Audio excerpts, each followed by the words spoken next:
Pourquoi est-ce qu'on a peur ? Toi aussi, t'as déjà dû vivre ça au moins une fois dans ta vie, d'avoir peur de l'inconnu, d'aller parler d'un sujet à quelqu'un, de te lancer, ou quoi que ce soit d'autre. Aujourd'hui, on va éclaircir tout ça ensemble. Si tu ne me connais pas, je me présente, je m'appelle Clémy et je suis multipassionnelle, donc j'ai cette chaîne YouTube avec ce podcast, qui d'ailleurs c'est le premier podcast vidéo. Et ensuite, je fais aussi des customs sur des vêtements, donc c'est des pièces uniques, peintes à la main, etc. J'ai écrit un livre et je teste plein de choses. Vraiment, j'adore ça, donc enfin bref. Si ça t'intéresse, n'hésite pas à t'abonner. Je sors un nouvel épisode tous les vendredis à 16h sur Spotify et sur YouTube. Et il y a quasiment tous les jours du contenu sur Instagram. Je voulais faire un petit disclaimer sur le sujet d'aujourd'hui, puisque j'ai fait des recherches, mais bien évidemment, je suis pas une spécialiste en la matière, je suis pas scientifique, je ne suis pas dans ce domaine-là, donc j'ai juste fait mes recherches et je vous parle de ce que j'ai trouvé et de mon expérience et tout ça.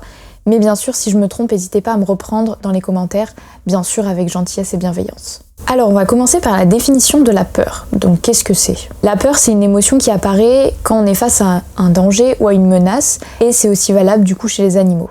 Au niveau des symptômes, la peur peut nous causer du stress, de l'anxiété, des tremblements, de l'accélération du rythme cardiaque, de la respiration aussi. Le fait d'avoir une boule au creux de l'estomac, des nœuds au niveau de la gorge, tout ça, ça fait partie du stress et ça peut être lié à une peur. Tous ces symptômes, ils sont liés à notre cerveau, donc ça commence par se déclencher par l'amygdale. Elle permet de réguler nos actions face à la peur et c'est lié à l'hippocampe qui, elle, nous sert au niveau de la mémoire et de la concentration, principalement. Alors en général, la peur, elle nous empêche d'avancer, mais justement, c'est en allant vers elle et en creusant plus loin qu'on peut comprendre le mécanisme et qu'on peut surmonter cette peur. Et justement, quand on va vers cette peur et qu'on l'affronte, on se rend compte qu'en fait, elle n'était pas du tout difficile à surmonter, que c'était juste des barrières un peu imaginaires qu'on s'était mises en tête dans notre cerveau. Et bien sûr, la peur, elle n'est pas là pour rien, elle est là pour nous apprendre quelque chose. Ok, je sais que c'est bien plus facile à dire qu'à faire, mais en tout cas, la peur, on peut l'avoir vécue ou non.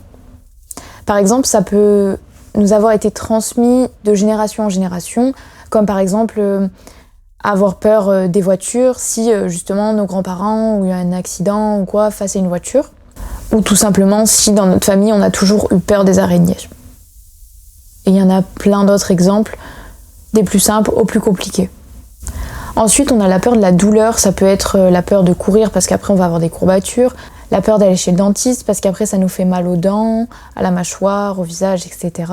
Une peur psychique, donc la peur de l'abandon, la peur du rejet, la peur de perdre nos biens matériels, ou alors une peur collective comme par exemple celle de se faire exclure de la société, ou encore d'avoir peur de la foule ou des étrangers. En tout cas, la peur, elle est consciente ou inconsciente, et il y a deux grands types de peur qu'il faut retenir. La première, c'est celle liée à l'émotion, donc par exemple au niveau visuel, avec la peur du vide. Et ensuite, deuxième grand type de peur, on a celle liée au traumatisme, donc par peur de revivre un accident, par exemple. Bien sûr, la peur, elle n'est pas là pour rien, bien au contraire, parce qu'en fait, s'il n'y avait pas de peur, on serait un danger pour nous-mêmes et aussi pour les autres. Je m'explique. Par exemple, tu es toujours à la recherche de sensations fortes et tu conduis des voitures sur un circuit. T'adores la vitesse, c'est ça qui te fait vibrer, etc. Et justement, il y a un jour où tu vas te dire pourquoi j'essayerais pas de faire ça sur la route. Et donc, du coup, c'est à ce moment-là que tu peux mettre en danger toi ou les autres, justement. Plus tu vas augmenter ta vitesse sur la route, plus l'adrénaline sera forte, étant donné que avant t'étais sur circuit et maintenant t'es sur la route. Sauf que le souci là-dedans, c'est que t'es pas tout seul et que tu te mets toi déjà en danger. Bon, ça c'est une chose, ok, mais tu mets les autres usagers, etc. en danger. Ensuite, on va parler de l'hypermnésie traumatique. Alors, qu'est-ce que c'est que ça ? Tout simplement, c'est quand tu te souviens de tout, dans les moindres détails. Par exemple, un soldat qui revient d'une guerre, il va revivre sans cesse les mêmes événements à n'importe quel moment, justement, que ce soit dans ses rêves ou que ce soit s'il entend un bruit qui lui rappelle ce qu'il a vécu, ça va faire comme un électrochoc dans son cerveau et juste réveiller le moment qui l'a traumatisé.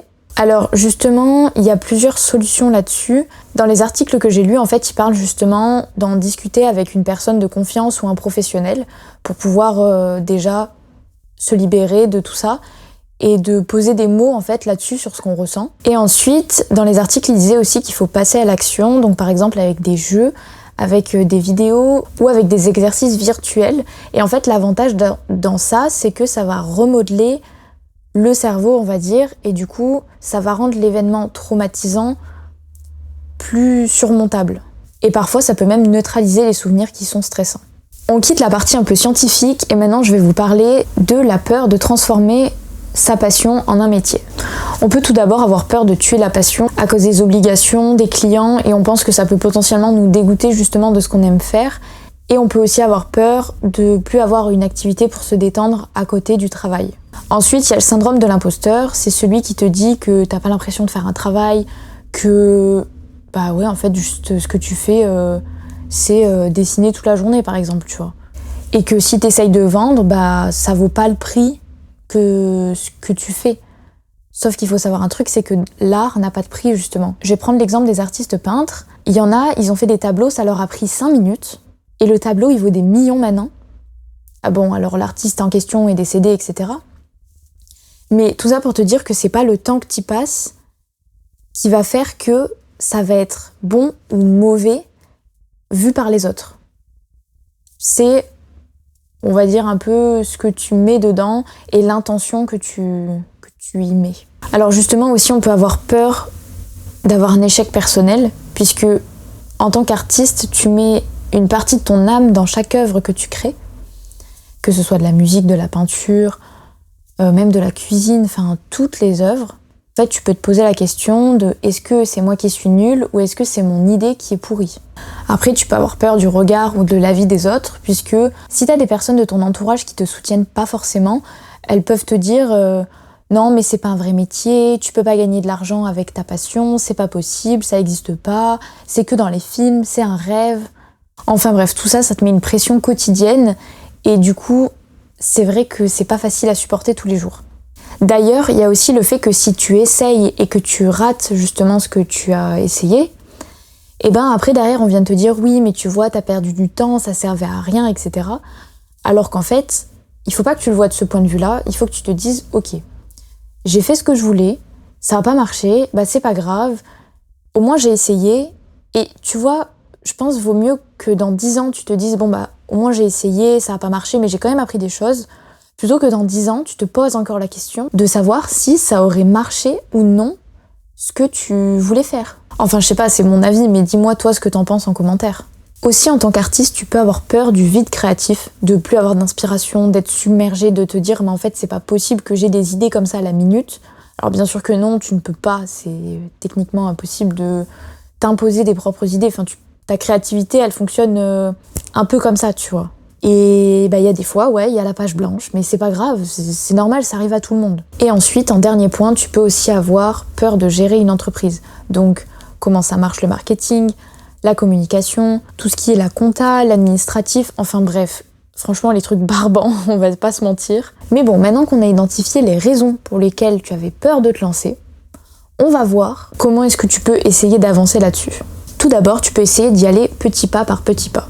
C'est-à-dire, tu vas pas quitter ton job du jour au lendemain parce que ce taf, t'en as un peu besoin pour manger, pour payer tes factures, etc. Tu vois. Mon conseil, ça serait que tu commences par justement faire ton activité que tu veux. Tu te lances, tu crées des pièces par exemple, tu écris un livre si tu veux écrire un livre, tu recherches les éditeurs par exemple, toujours dans l'exemple d'écrire un livre, et t'essayes de faire un peu de communication là-dessus, etc. D'ailleurs, si je peux te donner un conseil là-dessus, quand j'ai rencontré des auteurs, ils m'ont dit que c'était assez important justement d'avoir une communauté parce que ça aidait vraiment à ce que les maisons d'édition, elles te choisissent entre guillemets parce qu'elles savent qu'il y a déjà des clients qui achèteront ton histoire. Enfin bref, mais ça marche pour à peu près tout de toute façon. À partir du moment où tu as une communauté et des gens qui te suivent et qui s'intéressent à ce que tu fais, eh ben tu peux potentiellement plus vendre un produit ou faire connaître ton art. Et donc du coup, en y allant petit pas par petit pas, ça va justement dire à ton cerveau que c'est ok, et que c'est pas compliqué en fait de combiner déjà les deux. Tu peux le faire en fait, tu peux vivre de ce que tu as envie, il faut juste que tu te donnes un peu les moyens. Deuxième point, avoir un plan B. Pourquoi pas, tu vas me dire.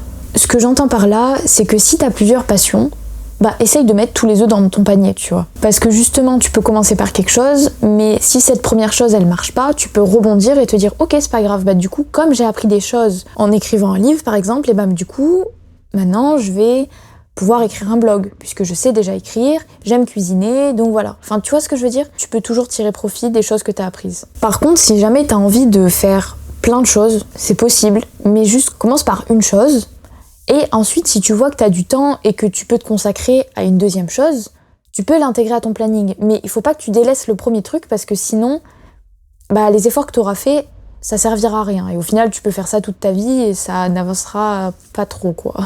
Troisième point, l'organisation. C'est un point primordial quand t'es auto-entrepreneur, parce que sans organisation, tu te laisses crouler sous tout. Sous les dossiers, sous la vie quotidienne, sous les idées que t'as. Pour moi, il faut que tu définisses des temps de chaque chose dans ton agenda. Par exemple, si tu as des temps d'administratif, de réponse aux mails et tout ça, il faut que tu les notes. Il faut que ce soit marqué dans ton calendrier. Ensuite, tu peux avoir les temps de création, justement, qui sont les plus importants et qui doivent être ceux où tu passes le plus de temps. Et par exemple, on a aussi tout ce qui est en rapport avec la communication, donc avec les réseaux sociaux et tout ça. Il faut bien que tu parles de ce que tu fais. Sinon, comment tu veux qu'on te connaisse si tu partages pas ton art ou ce que tu fais ? Alors si jamais j'en parle rapidement dans un autre podcast, c'est être multipotentiel ou multipassionnel. Mais si tu veux plus de détails sur mon organisation au quotidien, dis-le moi en commentaire et du coup je ferai une vidéo spécifiquement là-dessus. Quatrième point important, il faut que tu discutes avec les gens. Alors je sais que ça peut être compliqué, surtout si t'es timide, réservé, etc. Mais il faut que tu oses justement aller en parler, puisque si t'y vas pas toi-même, personne le fera. Et comme t'es tout seul dans ton entreprise, techniquement ça peut pas trop marcher. Soit t'as des gens de ton entourage qui ont déjà créé leur entreprise, qui sont là-dedans, qui s'y connaissent, etc., qui eux ont déjà fait face à ce que tu vis, aux peurs, aux doutes et tout, et donc ils pourront t'aider et répondre à tes questions. Si vraiment il y a personne de ton entourage, t'as l'option réseaux sociaux. Il y a plein de petits créateurs, par exemple sur TikTok, qui justement, eux, parlent de ce qu'ils ont vécu, etc., et potentiellement ça peut t'aider, tu peux peut-être en parler avec eux et tout, donc pourquoi pas. Et cinquième point, c'est aussi l'état d'esprit. En fait, il faut que tu arrives à faire le switch dans ton cerveau de pourquoi ça serait moi qui pourrais gagner ma vie avec ça à pourquoi pas moi. Et donc du coup pour ça, il faut que tu prennes confiance en toi, en tes projets. Et comment tu fais ça ?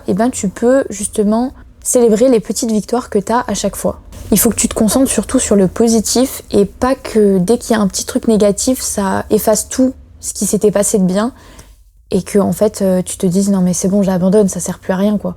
Alors que c'est un petit grain de sable, tu sais, qui s'est passé et que t'as eu des cailloux en point positif quoi. Pourquoi un grain de sable devrait venir changer ce que t'as envie de faire ? Ça n'a pas de sens, tu vois. C'est sûr que c'est pas facile tous les jours. Vivre de sa passion, ça se passe aussi le matin quand tu te réveilles, il faut que tu te motives. Mais c'est pas impossible. D'ailleurs, si t'as peur, c'est que c'est potentiellement le bon chemin et c'est celui que tu dois prendre pour pouvoir avancer et évoluer. En tout cas, j'espère que ce sujet aura pu t'aider et que ça t'a intéressé. Dis-le moi en commentaire. Et sur ce, je te fais des gros bisous et je te dis à la semaine prochaine à 16h pour un nouvel épisode. Bisous!